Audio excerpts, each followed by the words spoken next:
Eh bien, définitivement que la vidéo que j'ai publiée sur les 3 fonctions à connaître sur votre boîtier a définitivement retenu votre attention et vous allez retrouver un lien juste ici dans le haut à droite sur cette vidéo. Et dans cette vidéo, vous avez été nombreux et nombreuses à retenir le fait qu'il y avait une possibilité que notre boîtier puisse mémoriser des ensembles de paramètres, ce qui, à ce moment-là, au niveau des ensembles, certains ensembles conviennent bien à une situation et vous pouvez avoir d'autres ensembles que vous allez mémoriser pour une autre situation. Et grâce à cette fonction-là, vous êtes capable rapidement de passer d'une situation à une autre. Alors, chez Canon, on appelle ça au niveau du mode C1, C2, C3. Chez Nikon, U1, U2 ou U3, ou encore chez d'autres manufacturiers. Ça a donc d'autres appellations.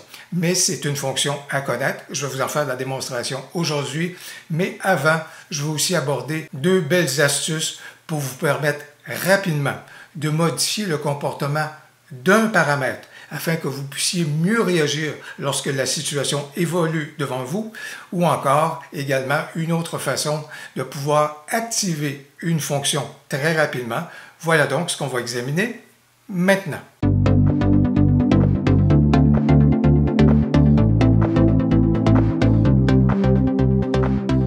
Bonjour, mon nom est Louis Lavoie, je suis l'auteur du blog et de la chaîne fairedelabellephoto.com. C'est une chaîne qui s'applique à partager avec vous des trucs, des conseils, des astuces, de même que des découvertes afin que vous puissiez progresser dans le domaine de la photo. Si vous aimez des vidéos comme celle-ci, n'hésitez donc pas à cliquer sur j'aime et surtout, n'hésitez pas à vous abonner.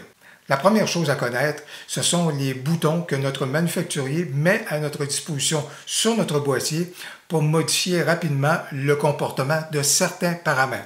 J'ai à l'esprit, par exemple, si je regarde mon Canon R7, je vois que j'ai un bouton pour les ISO. En appuyant sur ce bouton-là, tout de suite, le menu des ISO va apparaître et je suis capable de changer ceux-ci. Sur bien des appareils, y compris sur le Canon R7, mais les boîtiers Nikon ont souvent cette possibilité-là, il y a le bouton pour passer soit du focus automatique ou au mode manuel, ou encore, il y a même un bouton qui est là pour passer de l'autofocus de façon continue ou encore à simple photo. Alors ça, c'est des boutons qui sont déjà là et juste en bougeant et en utilisant ces boutons-là, on est déjà capable de modifier le comportement du paramètre en question.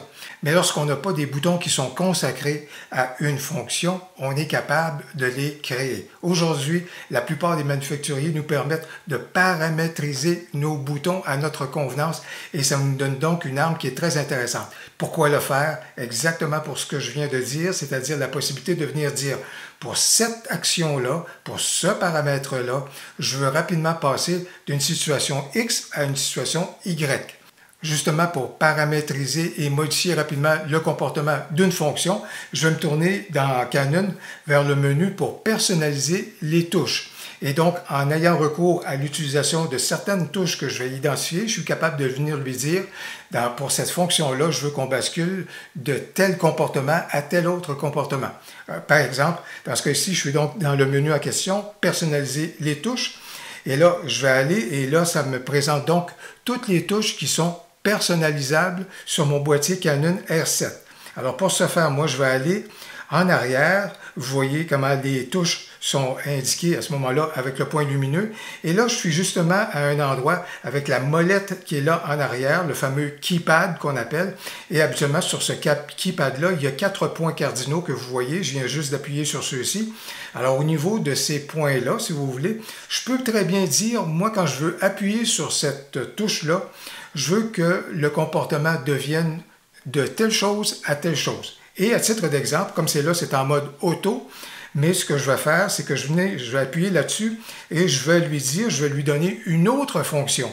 Et là, je vais lui dire que je veux que le comportement de mon autofocus passe de one shot à cerveau. Cerveau, chez Canon, ça veut dire autofocus continu.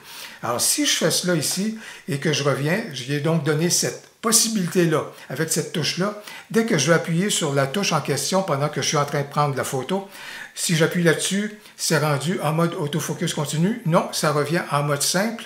Non, ça devient en mode autofocus continu. Non, ça devient en mode simple. Et là, juste pour donner un deuxième exemple, je vais prendre une autre touche sur mon keypad, celle qui est donc à la gauche. Plutôt que ce soit auto, je vais lui dire à ce moment-là, ce que je viens juste de vous dire, que je veux basculer, je veux que ça me permette rapidement de passer, par exemple, à si j'étais en mode photo, une par une, et pour basculer en mode rafale, à ce moment-là, je viens sélectionner cet élément-là. Ce qui veut donc dire que lorsque je suis en train de prendre ma photo, et si, par exemple, je suis en train de faire de la photo animalière, et là, la scène nécessite que je bascule en mode rafale, tout de suite en appuyant sur ma touche, à ce moment-là, ça me donne le menu, j'appuie, je confirme, et ça y est, je suis en train d'opérer en mode rafale. Alors voilà donc quelque chose qui est très précieux à connaître et à paramétriser à votre convenance au niveau des touches de votre boîtier. La deuxième façon qui m'est essentielle dans mon travail, de pouvoir mémoriser des éléments pour pouvoir rapidement les mettre en œuvre, c'est le menu personnalisé. Tous les manufacturiers, à ma souvenance, à ce moment-là, tous les manufacturiers nous offrent la possibilité, dans nos menus, de pouvoir avoir un menu personnalisé. Qu'est-ce que ça nous permet? Ça nous permet de venir dire cette fonction-là, je veux pouvoir rapidement l'activer et la retrouver donc dans le menu personnalisé. Alors pour moi, je vous amène dans mon menu personnalisé. Alors voilà donc mon menu personnalisé et vous pouvez voir que ce sont des fonctions qu'on vient activer. Ce ne sont pas des éléments qui sont toujours nécessaires au niveau de la prise de vue, mais ce sont vraiment des fonctions bien particulières. Par exemple, l'exposition multiple. Alors voilà donc que dans mon menu personnalisé, c'est le premier élément. Lorsque je veux faire de l'exposition multiple, je n'ai pas besoin d'aller fouiller dans mon menu. Dans mon menu personnalisé, la fonction est là, prête à être activée. Le mode HDR, il est là, prêt à être activé.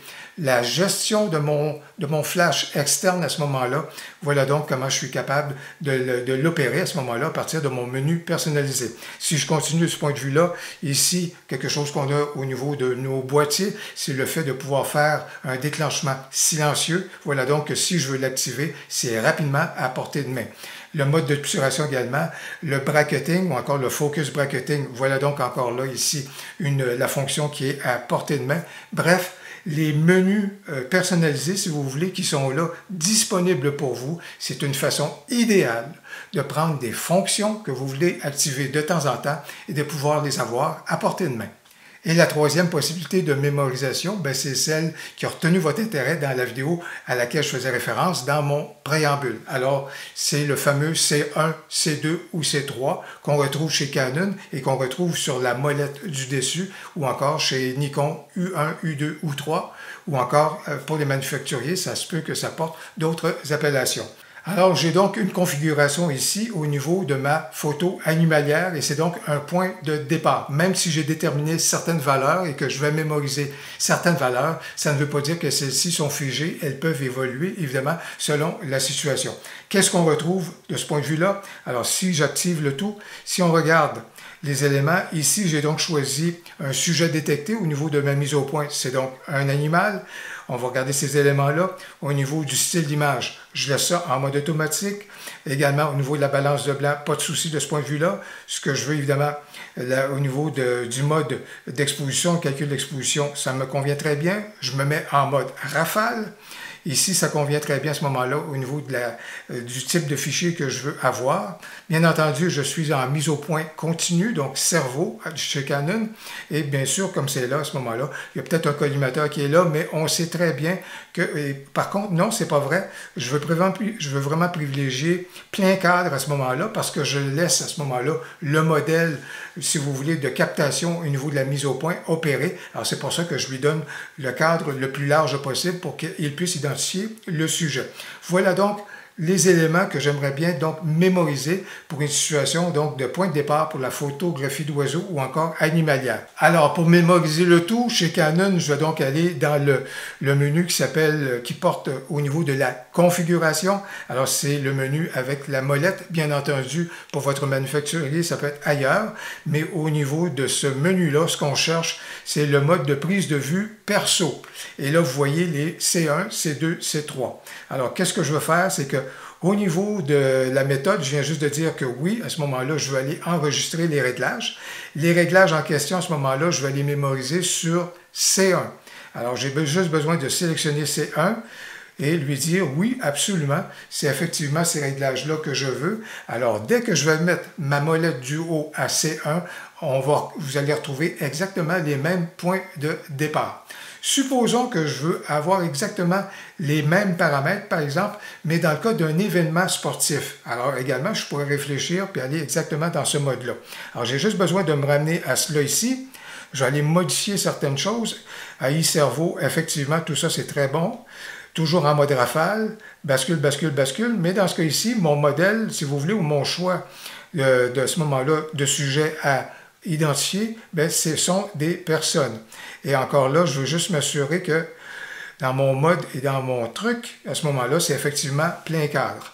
Alors, au niveau de la réactivité, c'est tout à fait correct. Donc là, je serais prêt à ce moment-là à basculer au niveau de la photo sportive. Si je veux faire celle-ci à 1 millième de seconde, F4, à ce moment-là, avec un ISO automatique. Par contre, je peux très bien en arriver et dire non, mais au niveau de ma vitesse, c'est un peu trop à 1 millième de seconde parce que quand je fais de la photo sportive, habituellement, 1/500e va bien faire le boulot pour figer l'action à ce moment-là. Alors, je peux très bien en arriver à cela ici. Et là, retourner dans mes modes perso, c'est enregistrer les réglages, mais je veux enregistrer ces réglages-ci à ce moment-là sur C2. Je choisis à ce moment-là C2 et les réglages que je viens tout juste de faire devant vous à ce moment-là sont maintenant enregistrés sur mon C2. Voilà donc comment on est capable de mémoriser plusieurs paramètres à ce moment-là selon les situations photo qu'on veut bien à ce moment-là capter. Qui dit personnalisation, qui dit mémorisation, dit toutes les belles possibilités que vous offre votre appareil pour pouvoir mémoriser, retenir à ce moment-là ce qui vous convient selon les situations photo que vous voulez bien capter. Et jusqu'à maintenant, il y a des gens qui ont partagé avec nous des astuces vraiment très, très, très intéressantes. À cet effet, d'ailleurs, je vais avoir dans le descriptif de la vidéo quelqu'un qui a fait une vidéo sur une autre chaîne d'une façon fort astucieuse à ce moment-là pour modifier rapidement le comportement de son appareil dans une situation animalière. Ça vaut vraiment la peine de découvrir cette astuce-là. C'est dans le descriptif de la vidéo. Et moi, dans les commentaires, je suis bien intéressé à connaître votre façon privilégiée à ce moment-là pour pouvoir basculer facilement et rapidement d'une situation à une autre, ou encore si vous faites appel à ce moment-là à l'une ou l'autre des stratégies dont j'ai fait part aujourd'hui, j'aimerais bien vous lire à ce sujet-là. J'espère que vous avez apprécié la vidéo. Au plaisir, à la prochaine.